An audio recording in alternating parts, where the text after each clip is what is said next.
In December 1952, a lethal blanket of smog descended upon London, claiming thousands of lives and forcing a radical transformation in global environmental policy. This disaster remains the most significant air quality crisis in modern history, exposing the deadly intersection of industrial neglect and extreme weather. Post-World War II Britain faced severe economic strain, forcing the government to export high-quality coal while citizens were left to burn low-grade, sulfur-rich, nutty slack coal.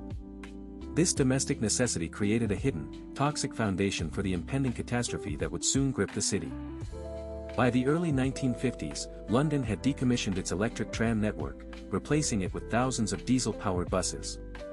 This shift increased particulate emissions, while massive coal-fired power stations like Battersea and Bankside pumped thousands of tons of sulfur dioxide into the dense, urban air. Sir Hugh Beaver, an industrialist and managing director of the Guinness Brewery, would later lead the charge for reform. His motivation was rooted in the urgent need to reconcile Britain's industrial output with the basic survival and public health of its urban population. In 1952, Britain was still recovering from the devastation of war, with coal serving as the primary energy source for heating and industry. The government prioritized industrial recovery and foreign currency exports, often at the expense of domestic environmental safety and public regulation. London's industrial heart, particularly the East End, was dominated by factories and power stations.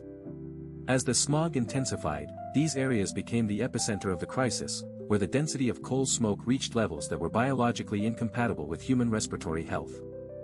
Government officials, including Prime Minister Winston Churchill, initially resisted calls for a public inquiry.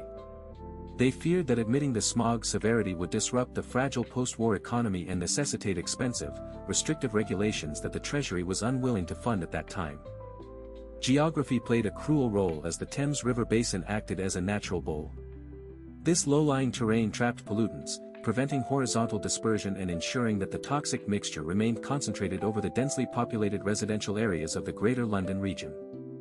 On December 4, 1952, an anticyclone settled over London, creating a temperature inversion that locked cold air beneath a layer of warmer air. By 3 a.m. on December 5, this atmospheric lid trapped coal smoke, forming a thick, suffocating, yellow-black smog. Visibility plummeted to mere yards as the smog reached its peak between December 6 and 8.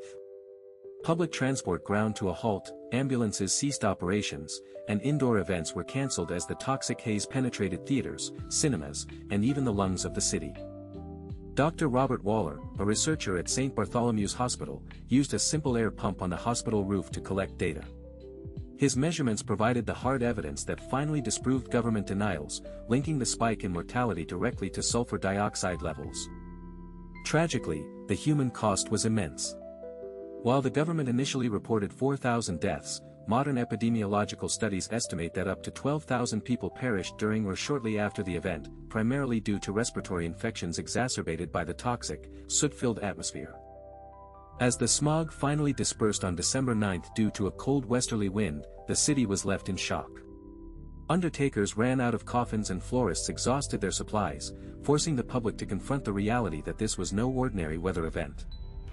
Following the crisis, the government faced intense political pressure to act.